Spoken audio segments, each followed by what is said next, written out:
রে তোরা মা ছেলে দুজনেই এখানে বসে আছো? সামনের 5 তারিখে আমার বোনপোর জন্মদিন, তোরা সবাই যাবি। ঠিক আছে। তুই একটু বস, আমি চা করে আনি। আচ্ছা। বলছি তাড়াতাড়ি করে 1 প্যাকেট বিস্কুট কিনে আনতো। ঠিক আছে, বসো কাকিমা। কিছুক্ষণ পর। হাই, মা তোমাকে এখনো চা দেয়নি? দাঁড়াও দেখছি। মা, এত টাইম লাগলো চা করতে? তাড়াতাড়ি যাও, আর দরজায় বিস্কুটটা তোলা আছে, ঠিক আছে, দিয়ে দিবে। হ্যাঁ, ধর চা খা। শালা এখনো বিস্কুটটা দেয়নি, চা খেতে লেগে গেলাম।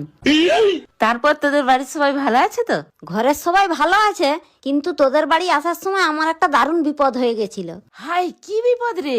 আপনি কি এই পিকটাকে ভালোবাসেন? তাহলে লাইক সাবস্ক্রাইব করা লাগবে না। আর যদি কাবাগরটাকে ভালোবাসে থাকে তাহলে লাইক সাবস্ক্রাইব অবশ্যই করবেন। আর যদি কিছুই না করেন তাহলে বুঝে নিব আপনি এইটা। আরে রাস্তায় আসার সময় একটা মোটরসাইকেলের সাথে আমার ধাক্কা লেগে গেছিল। আমি একবারে ফিক্কা হয়ে বিস্কুটটা যত দূরে আছে অত দূরে গিয়ে পড়ে গেছিলাম। হাই, তোকে তো বিস্কুট দিতেই ভুলে গেছি। শালা বিস্কুটটা না খেলে এক্ষুনি লস হয়ে যেত। কিছু হয়নি তো? না না।